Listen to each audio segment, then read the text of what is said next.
नमस्कार, मैं रिंकी बाजपेयी। आप देख रहे हैं फोकस न्यूज 24/7। हमारा उद्देश्य है जनवार्ता पर फोकस, जिससे हमारी टीम है आपके साथ सच्चाई को सामने लाने में हम तैयार हैं। आइए रुक करते हैं अगली खबर का।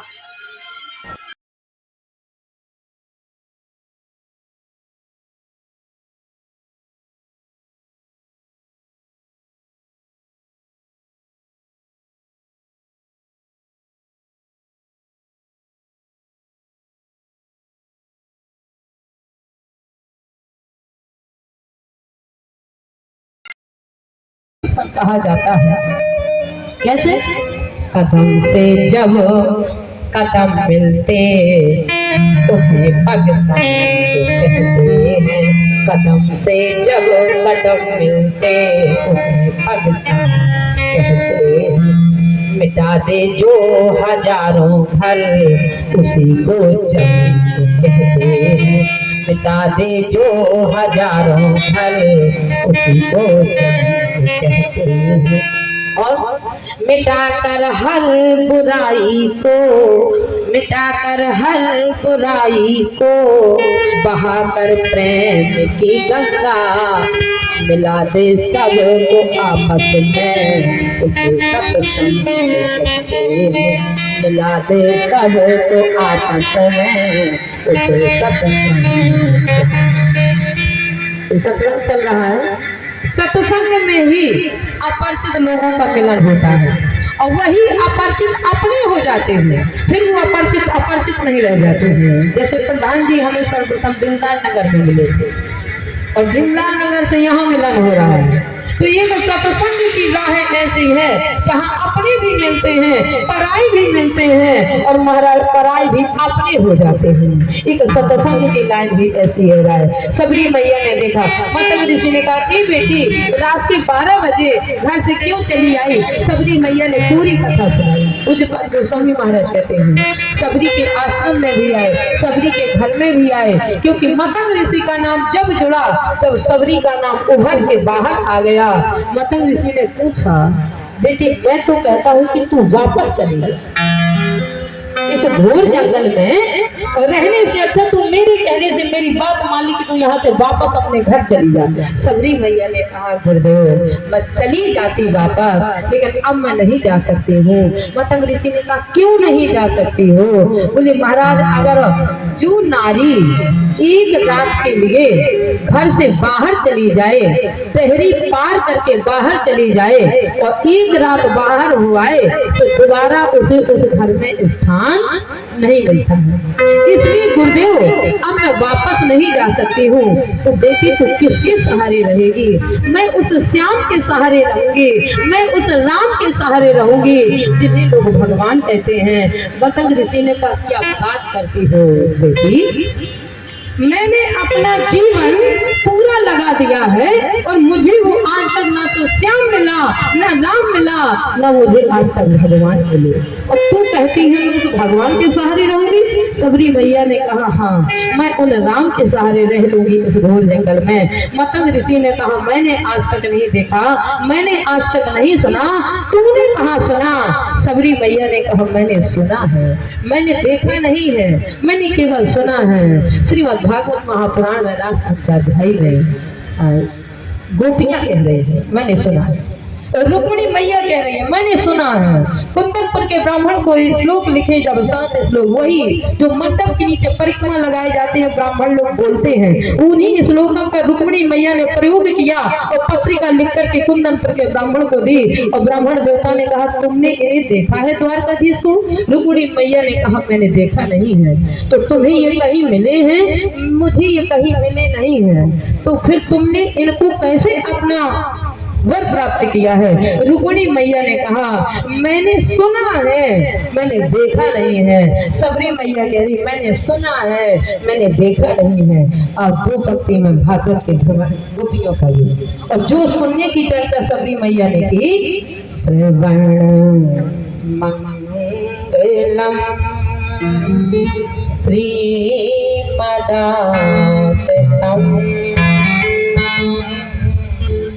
भूरि गृह्णन्ते भूरिदा जना श्रवण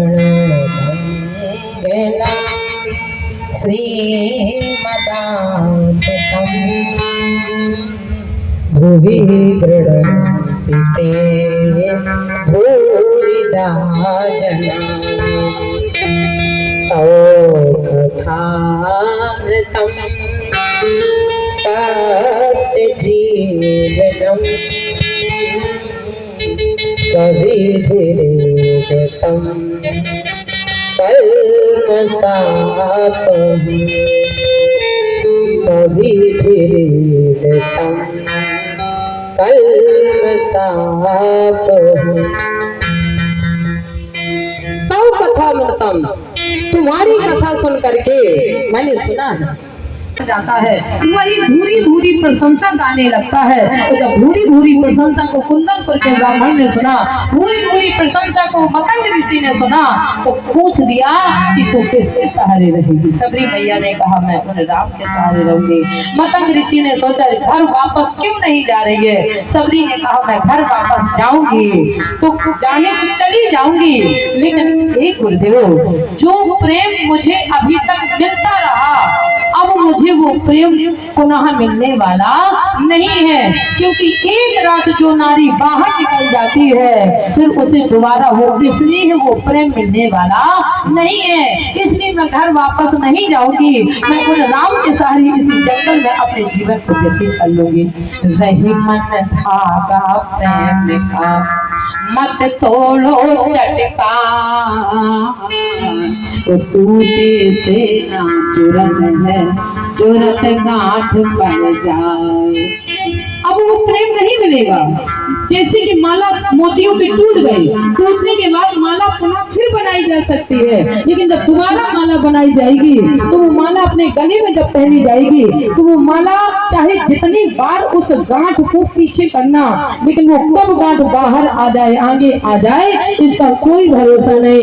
इसलिए उस प्रेम में जो खटपट लगी रहेगी, अब वो प्रेम मुझे दोबारा मिलने वाला नहीं है। मतंग ऋषि ने कहा तो सुन बेटी, अगर तेरा प्रेम भगवान से सच्चा है तो मेरी एक बात मान लो, तेरा प्रेम भगवान से सच्चा है तो भगवान तेरे दरवाजे चल के आएंगे, लेकिन मेरे कहने से तू इस टहरी से अब बाहर मत जाना, इस टहरी को छोड़ करके मत जाना। इस टहरी पर भगवान आएंगे अगर सच्चा प्रेम भगवान से है, क्योंकि प्रेम में का भूखा हूं मैं और प्रेम ही एक सार है, और प्रेम से मुझको भजो तुम से बेड़ा पारे।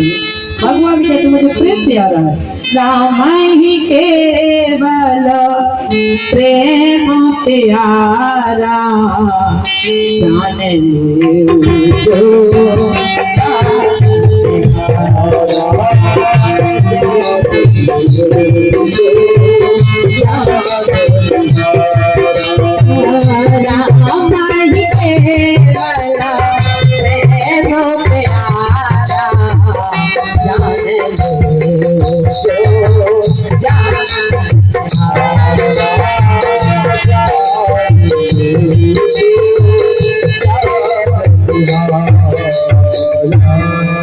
भगवान के लिए मतंग ऋषि ने जैसे ही बताया, मतंग ऋषि ने कहा देख सबरी, मैं तो अपना ठिकाना दूसरी जगह बना लूंगा और तेरे पास रहने के लिए घर नहीं है। तू कहाँ रहेगी इस घोर जंगल में, तू कहाँ रहेगी?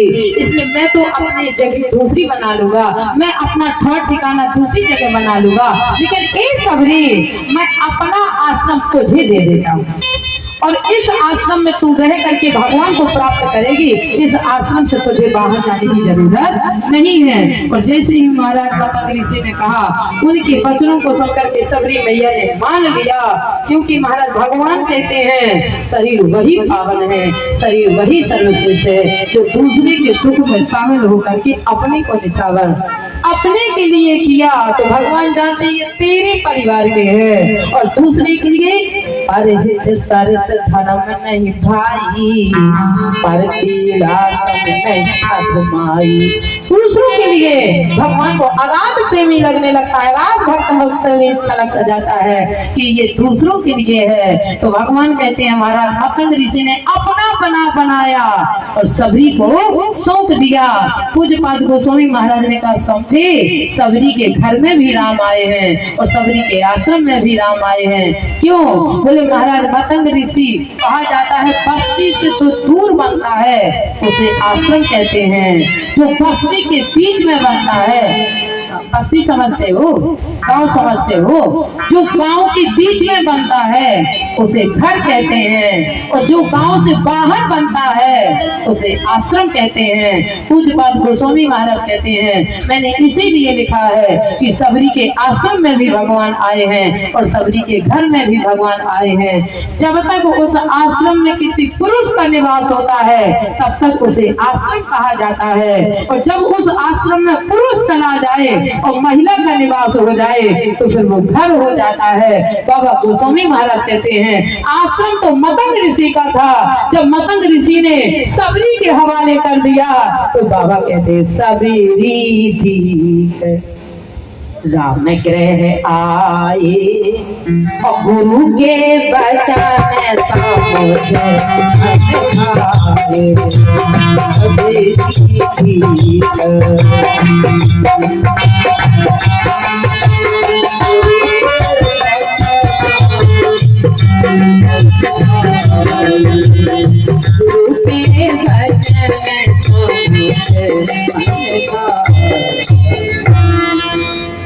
सुनने वाले ने कहा ओ ऐसा था, तभी तो मेरे पल्ले नहीं पड़ रहा था कि सबरी राम जी के घर में राम जी सबरी के घर में आए हैं, कि राम जी सबरी के आश्रम में आए हैं। और जैसे ही महाराज सबरी मैया को निमित्त किया, सबरी मैया ये भूल गई गुरुदेव से पूछना कि महाराज कब आएंगे, और जब ये भूल गई तो सबरी मैया नित्य नियम से सेवा करने लगी और सेवा करते करते महाराज याद करने लगी एक राजा की बेटी होते हुए राजा के घर के महल के सुखों को त्याग करके और भगवान के निमित्त जब चल पड़ी तो महाराज आते आते उसने ये नहीं देखा कि महल में सुख क्या थे और इस झोपड़ी में सुख क्या है। वो उद्गार में भगवान के डूब गई और डूब करके नित्य नियम से भगवान के वो याद करते हुए सबरी मैया सेवा करने लगी। क्या अब ये राम तू जैसे रखेगा मैं वैसे रह लूंगी, क्योंकि अब मैं अपने महल का अपने पिता के अपने राजा, मेरे तो पिताजी राजा थे समर जात के राजा और उनकी मैं बेटी थी, लेकिन मुझे जो सुख यहाँ मिलेगा वो मुझे वो विवाह में सुख मिलने वाला नहीं था। विवाह का सुख नथिंग था, छोटा था, लेकिन वाहिर मेरे दीन दयाल अब तू जैसे रखेगा। सीताराम सीताराम सीताराम कहिए चाही बेटे तेरा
अभिमान तो फिर माना नहीं पाएगा, अभिमान तो फिर माना नहीं पाएगा।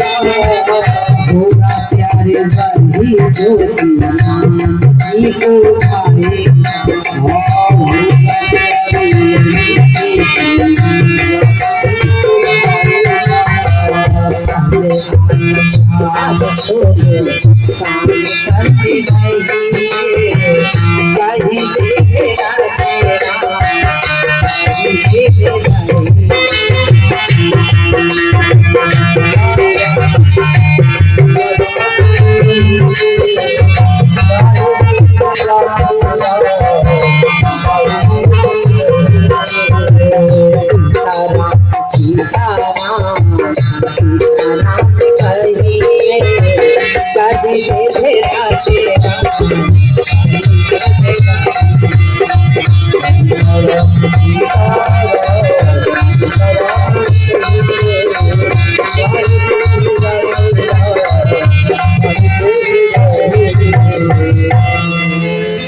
सबरी मैया का समय बाबा गोस्वामी रखते थे, जो अपने को भगवान के सुपुर्द कर दे। ए ठाकुर जी, अब इस संसार में मेरा कोई नहीं है, इस संसार में परिवार, रिश्तेदार, नातेदार, समाज